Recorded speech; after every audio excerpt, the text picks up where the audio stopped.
여러분들 이렇게 만나 뵙게 돼서 반갑습니다. 그리고 이런 귀한 학생들하고 소통하는 자리를 내주신 우리 한신대에게 감사드리고요. 특별히 이제 전철 교수님께 감사를 드립니다.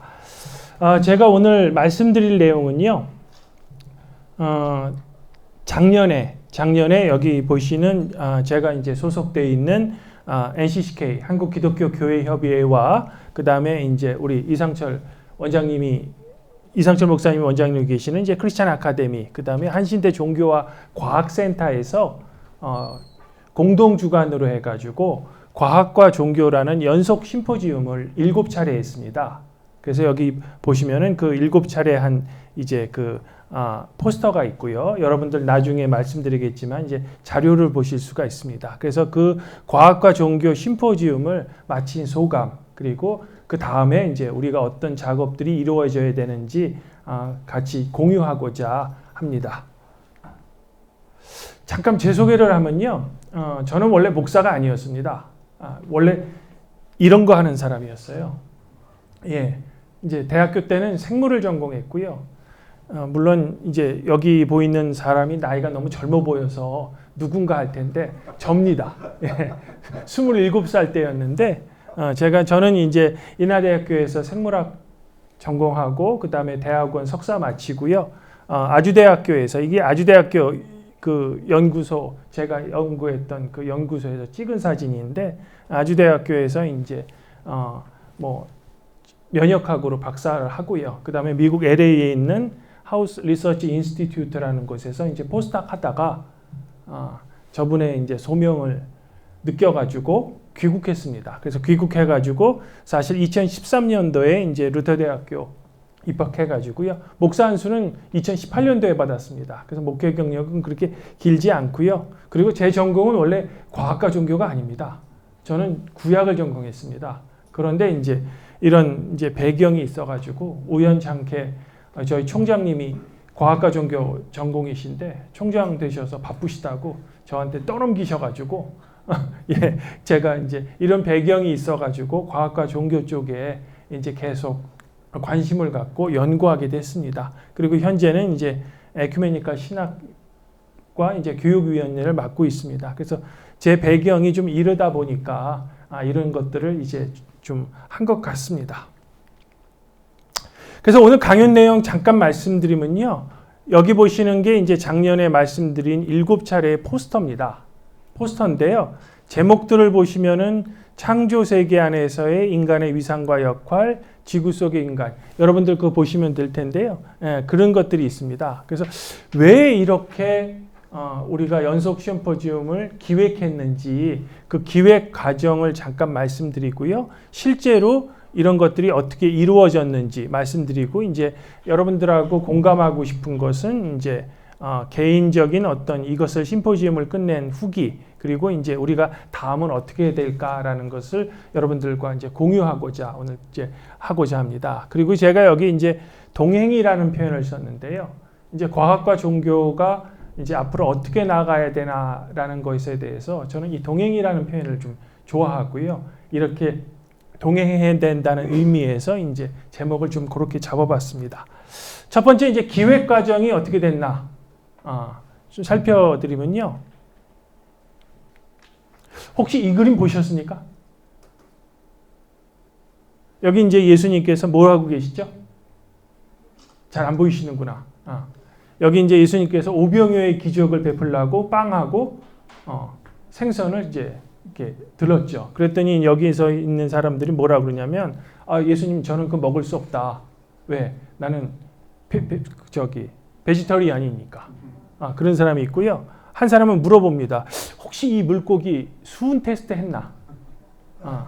수은이 있으면 못 먹으니까. 그리고 여기에 이제 어떤 분은 이 빵이 글루텐 프리냐? 이런 걸 이제 물어본다는 거죠. 별로 안 웃으시는구나. 예. 그러니까 지금이 뭐냐면 예수님께서 오병이어의 기적을 베풀라고 오병이어의 기적을 베풀라고 해도 과학시대라는 얘기예요. 우리가 이제 기적을 기적으로 받아들이지 않고 이제 기적이 정말로 과학적으로 가능하냐, 막 이런 걸 따지는 시대가 됐다는 거죠. 즉 과학과 기술의 시대를 우리가 살고 있는데 그러면 우리 인간이란 무엇이냐? 그리고 우리가 지금 공부하고 있는 신학 플러스 종교는 과연 어떤 것이냐라는 질문이 있는다는 거죠. 그리고 이제 우리가 늘 관심 갖는 거는 여러분들 뭐 이 그림 잘 아시겠지만 고갱의 우리는 어디서 왔고 우리는 무엇이며 우리는 어디로 가는가라는 그림이잖아요. 결국 기원의 문제거든요. 이 기원의 문제에 대해서 과학과 종교는 또 각자의 대답을 내놓고 있거든요. 그래서 이 과학과 종교의 시대에 우리 인간은 무엇이며 또 종교는 무엇이고 그 기원의 문제는 무엇일까라고 우리가 연속 심포지엄을 기획했을 때 여러분들 혹시 빅 히스토리라는 거 들어보셨나요? 처음 들어보셨어요? 예, 빅 히스토리라는 건 뭐냐면은 이 데이비드 크리스천이라는 호주의 과학자가 아닙니다. 역사학자입니다. 역사학자인데요.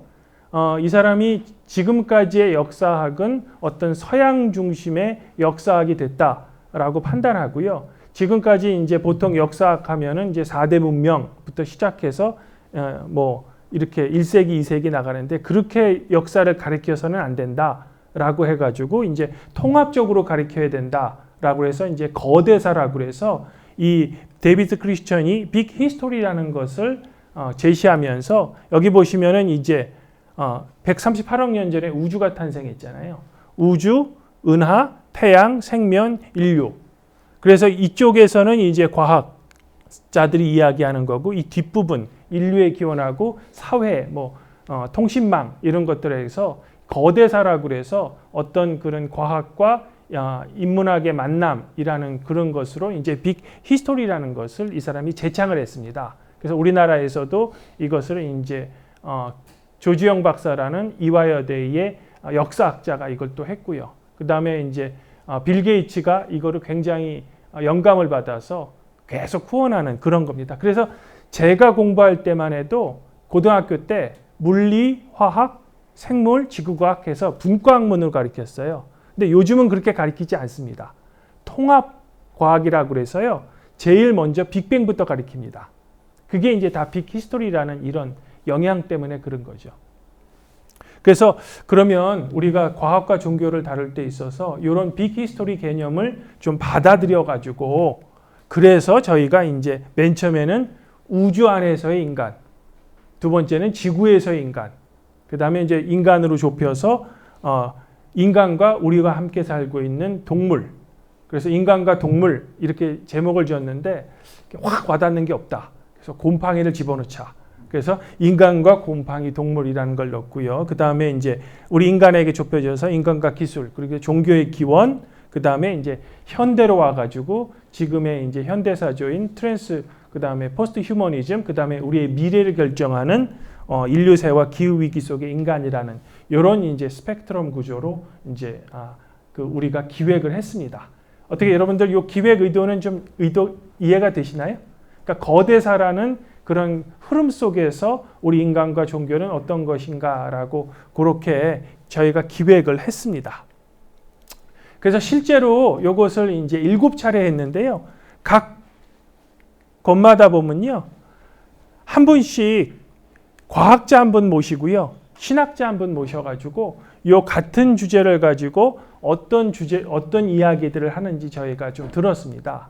그래서 여러분들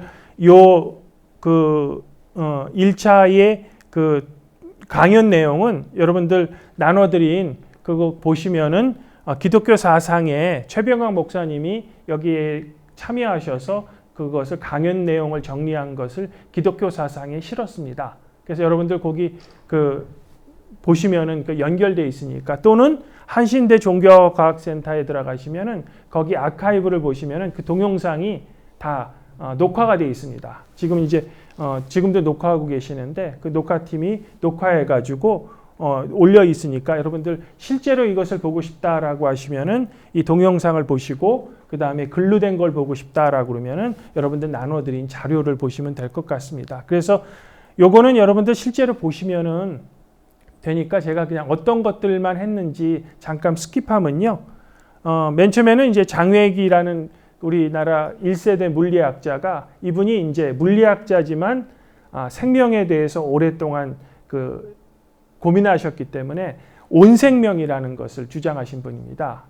그리고 이제 낫생명, 그게 온생명이 뭐냐면은 우리 한 분 한 분은 다 낫생명이라는 겁니다. 요 낫생명으로 생명을 이해하면 부족하다. 그래서 어떤 그 태양으로부터 오는 자유에너지로부터 전체를 생각해야 된다고 그래서 태양과 우리 지구, 그 다음에 전체 우리 인간, 이거를 이제 온생명이라고 표현하셨고요. 그 온생명을 구성하고 있는 것들이 낫생명이다라는 그런 오랫동안 생명에 대한 것을 주장하셨기 때문에 장외익 선생님은 이런 것들을 이제 그러면서 이제 이분이 이제 천안 산림교회 최영목 목사님 교회 교인이신데 이분이 이제 늘 말씀하시는 것이 이제 요한복음이죠. 나는 포도나무, 예수님은 포도나무고 거기에 우리가 붙어 있는 가지다라고 그 다음에 아버지는 농부이신 것처럼 온 생명 전체를 우리는 이해해야 된다. 그리고 우리는 각각의 거기에 붙어 있는 것이라고 그랬고요. 이제 양권석 신부님께서 나오셔가지고 요거에 대해서는 이제 이런 것들을 말씀해 주셨습니다. 그래서 제가 발표 시간이 15분이어가지고 이걸 일일이 여러분들 말씀드리면은 여기서 시간을 다 잡아먹습니다. 그래서 요거는 제가 브리프하게 좀 말씀드리면요. 두 번째는 이제 우주에서 지구로 좀 들어들었죠. 그래서 장외 교수님의 제자인 최무영 교수님께서 이 지구 속의 인간은 어떤 그런 역할과 위치에 있는지 말씀해 주셨고요. 그 다음에 이제 배현주 목사님께서는 신학자로서 또 이제 지구 속의 인간이 존재의 기쁨으로 살아가는 삶이라는 어떤 키워드를 가지고 푸셨습니다. 이것도 이제 여러분들 이상철 원장님께서 정리하셨기 때문에 보시면 되고요. 세 번째는 이제 지구를 거쳤으니까 인간과 곰팡이 동물이라는 주제로 이제 과학자 쪽에서는 유지한 교수님, 그 다음에 이제 신학자 쪽에서는 이제 동물 연구를 오래 하신 이제 이성우 교수님이 나와서 하셨고요. 개인적으로 말씀드리면 이 유지한 교수님은 우리 이상철 원장님께서 어렸을 때부터 같은 교회 다니셨다고 그래서 이 유지한 교수님한테 우리 이상철 원장님의 그 옛날 일을 막 캐내려고 그랬는데 얘기를 안 해주시더라고. 예, 농담을 해도 웃질 않으시네요. 그리고 네 번째는 이제 그러면 인간과 기술, 요즘에 기술 신학이라는 것들이 있는데요. 제일 이제 한동대에 계신 손하철 교수님 모셔서 호모 파베르의 역설. 지금 제가 며칠 전에 영화를 봤는데 미키 세븐틴인가요? 미키 세븐틴이라는 영화를 봤는데 거기에 이제 인간 복제 기술이 나오거든요. 우리는 보통 기술을 개발하면 그 기술을 인간이 다 통제할 수 있다고 생각합니다. 그러나 이제 미키 세븐틴에서도 그런 얘기를 하지만 사람이 기술을 만들지만 기술도 사람을 만들고요. 기술이 인간의 통제할 수 있었던 것과 동시에 기술을 단순히 도구로만 취급할 수 있다라고 우리는 생각하는데 그렇지 않다라는 것을 이제 이야기하셨고요. 그래서 역설이라는 표현을 쓰셨고 요즘에 이제 나오는 영화들 보면은 이제 미키 세븐틴에서 그런 얘기를 하는 것 같습니다. 그리고 이제 김은혜 교수님께서는 신학자로서 이제 기술 신학하고 만물 신학이라든지 이런 것들을 말씀해 주셨고요. 그 다음에 이제 5차로는 이제 카이스트의 정재승 교수님하고 한신대 전철 교수님께서 같이 이런 거에 대해서 이제 뇌과학으로 본 종교의 기원이 과학자 입장은 어떻고 신학자의 입장은 어떤지 두 분이 발표를 잘 해주셨습니다. 그리고 뭐 공감, 도덕, 이타성은 한신대 종교과학센터에서도 계속 연구하는 그런 주제고요. 여섯 번째는 이제 지금 현대가 포스트 휴머니즘, 트랜스 휴머니즘이라고 하는데 서울대의 이제 과학학자인 홍성욱 교수님이 이제 포스트 휴머니즘, 감수성이라는 것을 가지고요. 내가 세상에 먼저 존재하고 이렇게 먼저 존재하는 내가 세상과 관계를 맺어가는 것이 아니고 나의 존재가 나와 세상과의 만들어지는 관계의 총합이라는 그런 감수성을 가지고 우리 주변을 바라봐야 지금 포스트 휴먼 시대를 우리가 극복할 수 있다라는 그런 이야기를 해주셨고요. 김정현 교수님은 이제 신학자로서 이 포스트 휴머니즘에 대해서 전통적인 신학적 덕을 어떻게 해석해야 되나 이런 것들을 이제 말씀드렸습니다. 그리고 이 자료는 제가 그냥 여기다 두고 가는 거니까 여러분들 PDF 자료 필요하시면 보시면 됩니다. 그리고 이제 일곱 번째는 이제 미래를 봤을 때 지금 16세기고 기후위기 시대이기 때문에 기후학자인 이유진 소장님하고 신익상 박사님하고 이제 어떤 것들을 이제 이야기해 줬습니다. 특별히 이제 신익상 교수님은 자유에 대해서 이야기해 주셨는데요. 자유라는 건 뭡니까? 우리가 뭘 할 수 있다. 그런데 하지 않을 자유도 있다는 겁니다. 그래서 지금 너무 우리가 과소비를 하는데 과소비를 멈추고 하지 않을 자유도 있지 않냐. 그래서 어떤 윤리적인 이야기보다는 이 교회가 자유에 대해서 이야기해 줘야 된다라는 그런 이제 통찰을 주셨습니다. 그래서 총 제가 이제 빠르게 질문에 이제 시간 관계상 말씀드렸지만 이런 7차례의 그런 연속 심포지움을 했습니다. 그래서 여러분들 지금 제가 그 기독교 사상에 있는 원고하고 동영상 같은 것을 보시면은 여러분들 그 세세한 거는 볼 수 있습니다. 참고로 그 정재승 교수님하고 홍성욱 교수님 동영상은 없습니다. 그분들은 이제 조금 외부적인 것이 있기 때문에 동영상 촬영을 저희가 했지만 오픈할 수 없어가지고 그분들 거는 여러분들 글만 보시면 될 것 같습니다.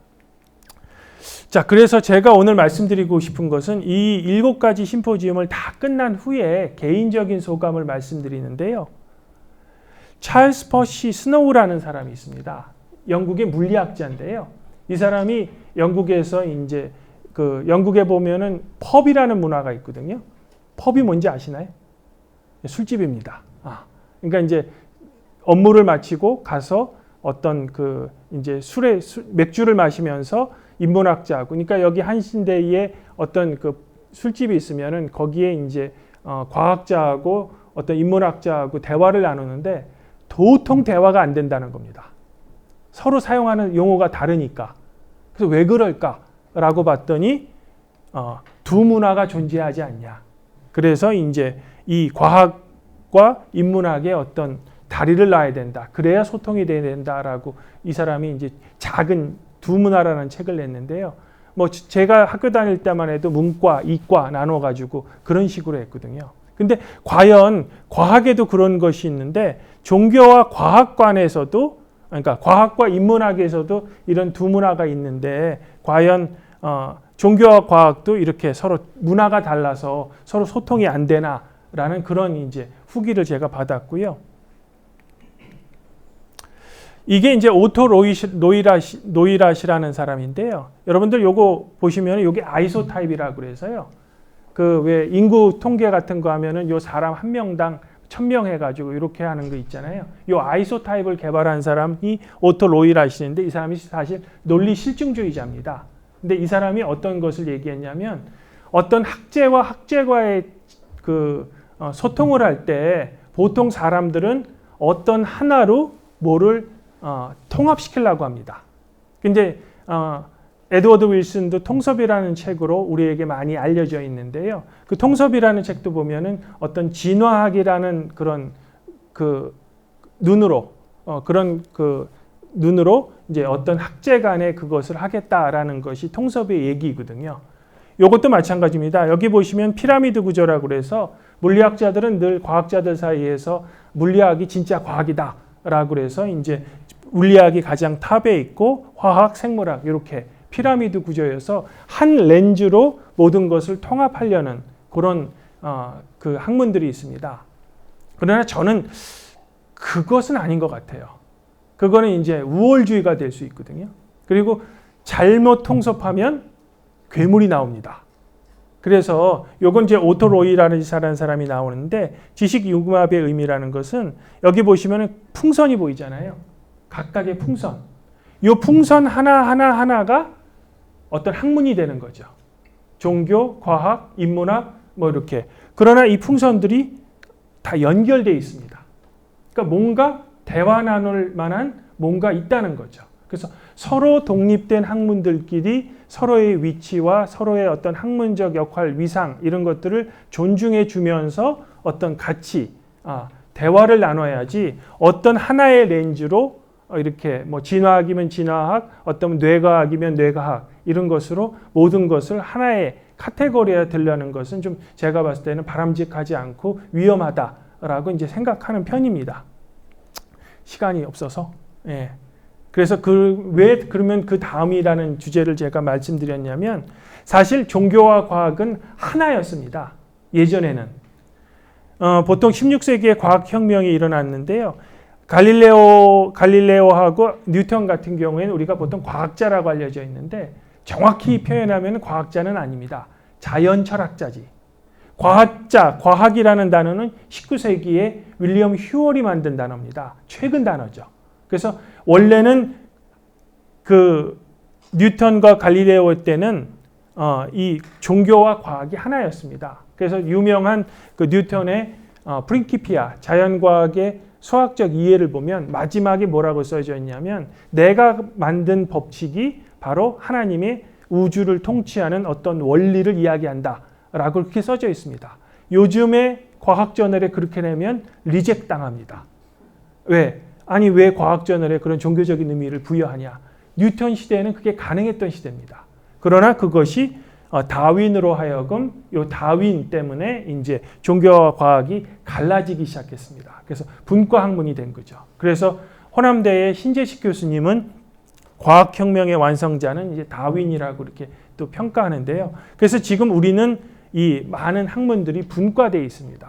그래서 이 분과되어 있고 종교도 과학도 이제 각각의 영역이 있는데 그 영역끼리 어떻게 대화 나눠야 되나. 그래서 원래는 하나의 지혜였지만 이제는 갈라진 이 두 지혜의 전승을 우리가 현대 과학과 기술의 시대에 어떻게 살아야 되는가를 했을 때 아까 말씀드린 어떤 하나의 렌즈로 모든 것을 이제 서열을 세우는 그런 피라미드 구조보다는 오토 로이라이시 주장한 대로 각각의 풍선들이 있고 그 풍선들이 어떤 선으로 연결되어 있어서 그 선이 뭔가 연결점이 뭔가 서로 존중해주고 서로 이해하는 배경으로 서로 대화를 나누면 어떨까 그런 이제 인상을 받았음을 제가 말씀드립니다.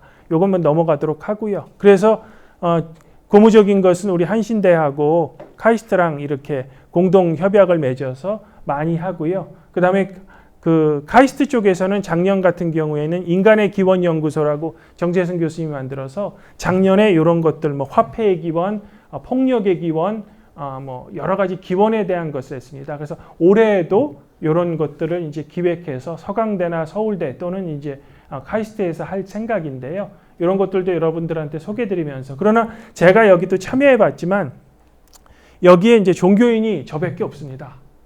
그래서 이제 과학자 그룹에서 하는 어떤 기원의 프롬에서도 종교인을 초청하고 그 다음에 이제 종교 쪽에서도 기원 문제를 할 때 서로 대화를 나누는 필요성이 좀 느껴지고요. 거기서 이제 제가 다시 한번 말씀드리지만 어떤 하이라키 구조보다는 서로를 인정하는 대화를 하는 것이 어떨까 그렇게 제안을 드립니다. 여기서 시간 관계상 멈춰야 될 것 같습니다. 예, 감사합니다.